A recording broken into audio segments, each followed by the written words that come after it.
Grace Holloway, the woman every parent in town trusted with their children, seemed ordinary at first glance. A gentle Sunday school teacher with a soft smile and a quiet life. But beneath the calm exterior lay a mind capable of secrets so dark they would shock the entire community. For years, she had been admired, respected, even adored, yet the events that would unfold exposed a hidden world of manipulation, betrayal, and murder. What no one suspected was that the same hands guiding children through Bible lessons were capable of steering a life toward death row, and the truth would emerge in the most chilling way imaginable. For nearly 20 years, Grace Holloway lived a life that appeared simple, quiet, and full of devotion. Every Sunday morning, she arrived early at the small brick church at the edge of town, carrying lesson books and neatly prepared activity sheets for the children. Parents trusted her without hesitation. They saw her as patient, soft-spoken, and deeply committed to her faith. In a town where reputation mattered more than wealth, Grace's name carried a sense of safety and moral certainty. Grace never married and had no children of her own, which many believed allowed her to dedicate her time to the church. She lived alone in a modest white house just a few streets away, keeping her yard clean and her curtains always drawn by evening. Her routine never changed.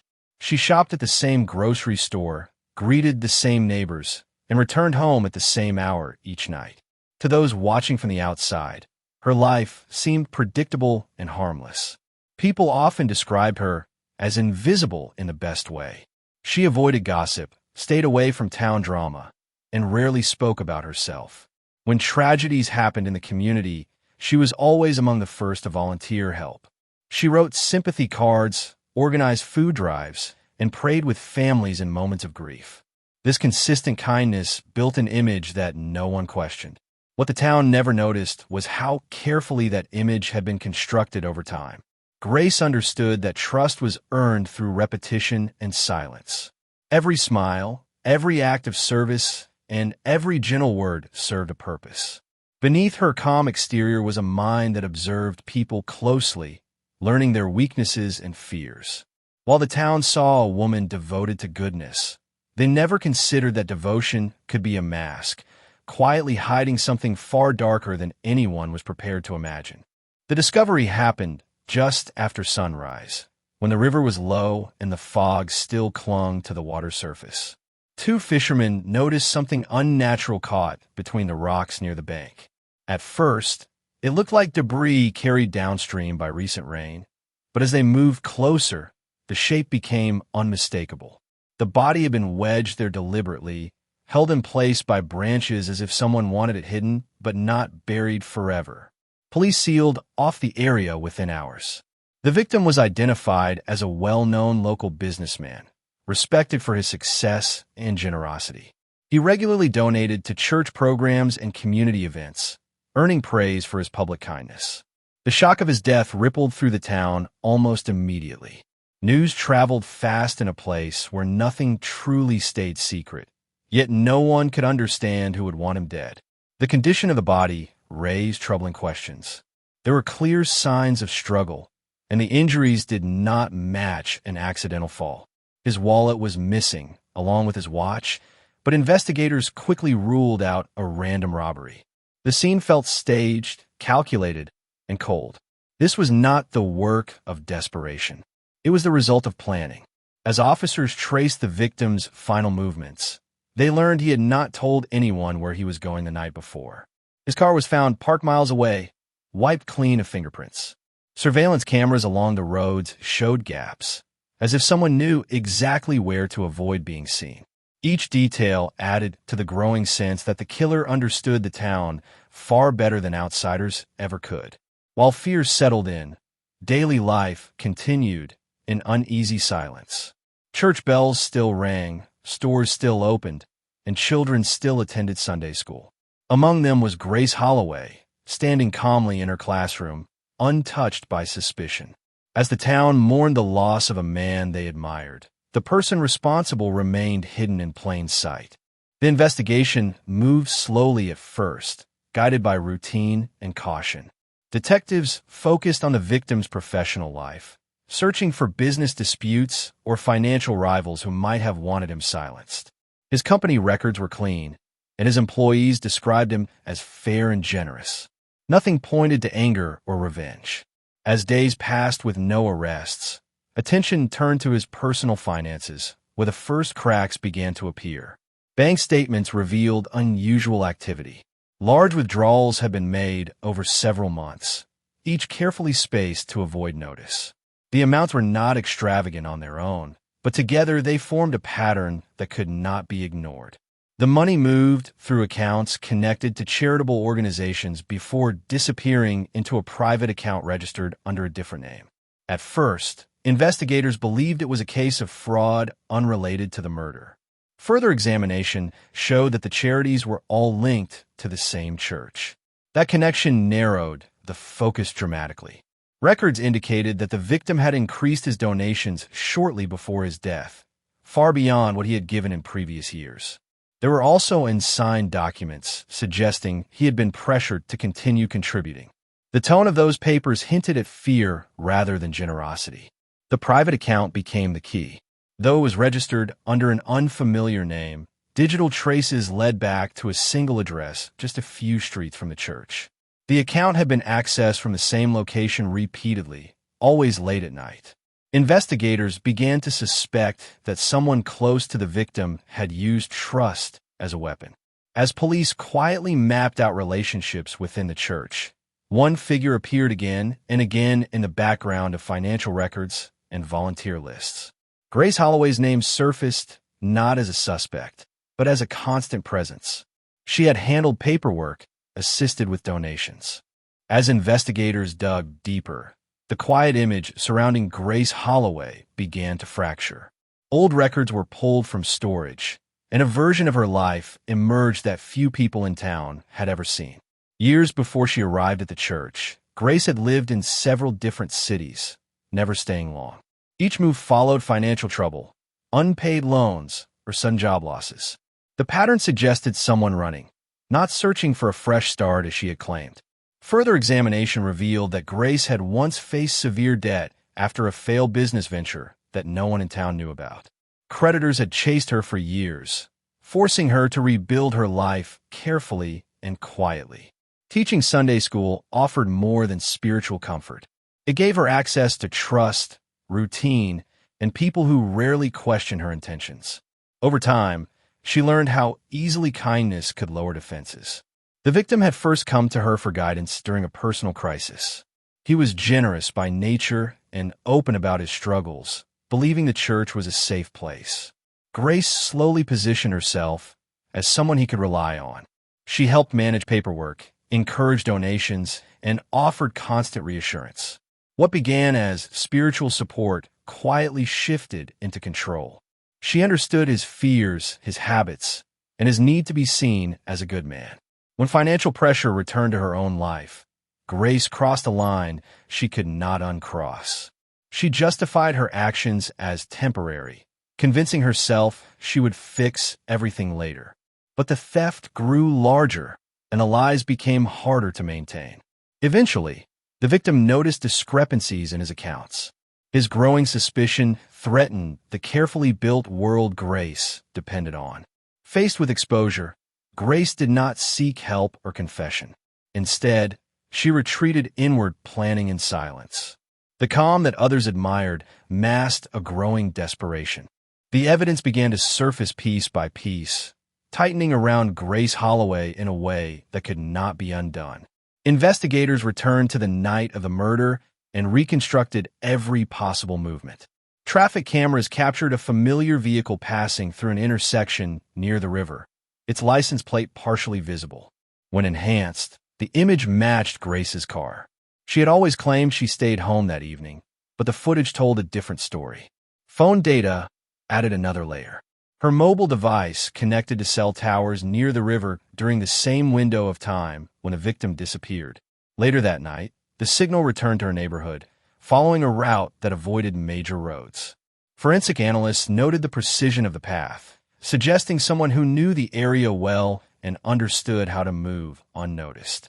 Search warrants were executed quietly to avoid public panic. Inside Grace's home, officers found items that connected her to the crime scene. Fibers matching those found on the victim's clothing were traced to a blanket in her trunk. A pair of shoes with mud consistent with the riverbank soil sat cleaned, but not perfectly. Even the smallest details worked against her, forming a silent chain of proof. Financial records sealed her fate further. The private account linked to the stolen money had been accessed from her home computer. Deletion attempts showed panic rather than innocence. Investigators also uncovered handwritten notes that mapped donation schedules and bank transfers, revealing long-term planning rather than a sudden mistake. As the case came together, the story presented itself clearly. This was not an accident or a crime of passion. It was deliberate and controlled. When Grace was finally taken into custody, the town struggled to accept the reality forming before them. The woman who once represented moral certainty now stood at the center of a murder investigation backed by undeniable evidence.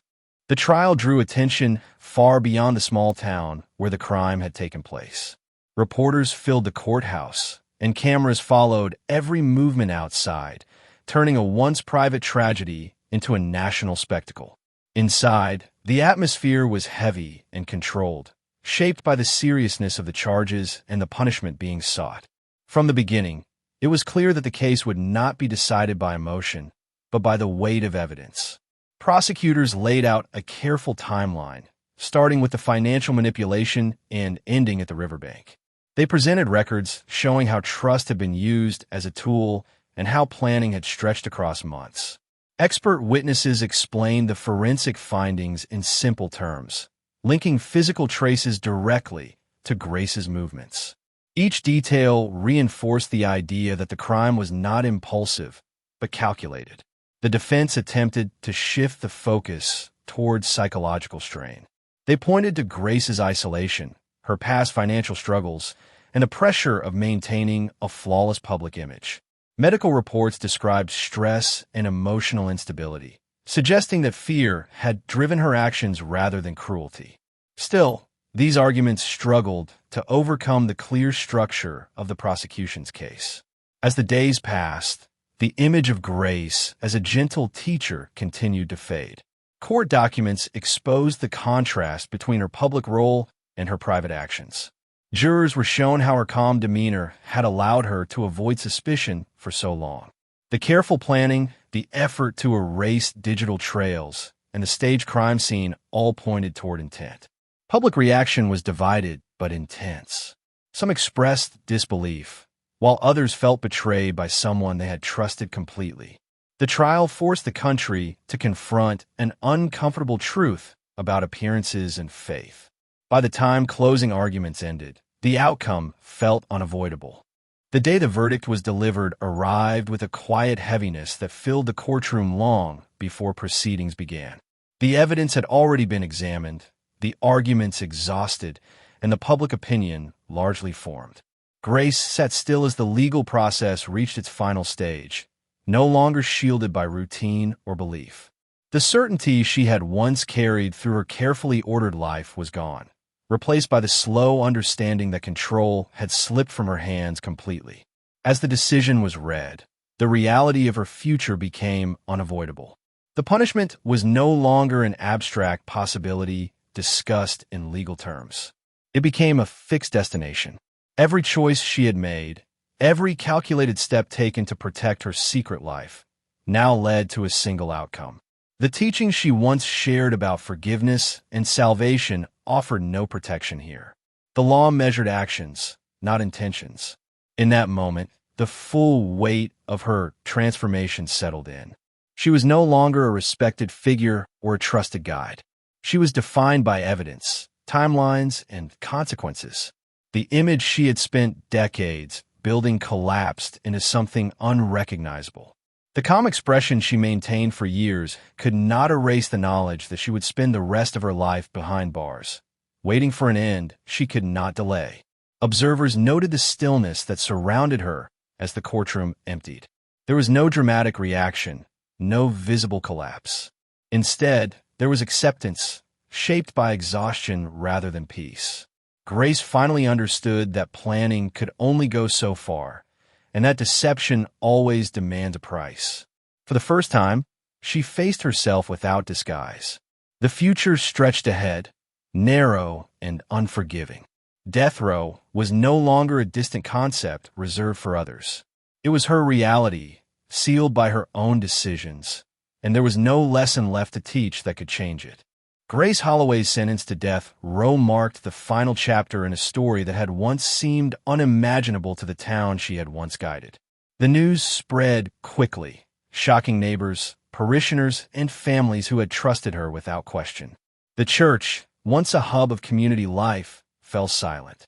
Its doors closed indefinitely, the pews gathering dust as people struggled to reconcile the gentle teacher they knew with the criminal she had become. The contrast between her public persona and her hidden actions left a lingering unease that would never fully fade. Inside prison walls, life was regimented and unyielding. Grace's days became a series of routines meant to strip away freedom and familiarity, replacing them with strict schedules and constant supervision. The same patience she had once cultivated to teach children now became a tool for survival. Every movement was observed, every interaction monitored. The world she had once controlled through charm and careful planning no longer existed, replaced by an environment that demanded accountability at every turn. Despite the confinement, Grace remained a figure of morbid fascination. True crime enthusiasts dissected her case, detailing every financial transaction, every calculated step leading to the river, and the methods she had used to maintain her secret life. Her story became a cautionary tale, a warning about the dangers of hidden intentions and the consequences of betrayal. People debated how someone capable of kindness could also commit calculated murder, and the lesson lingered far beyond the courtroom. For the town, the emotional toll was profound. Parents questioned the people they trusted with their children, neighbors second-guessed every friendly gesture, and the church's empty halls became a symbol of lost innocence. Grace Holloway's life, once a model of virtue, had transformed into a chilling reminder that evil can hide behind the most familiar faces.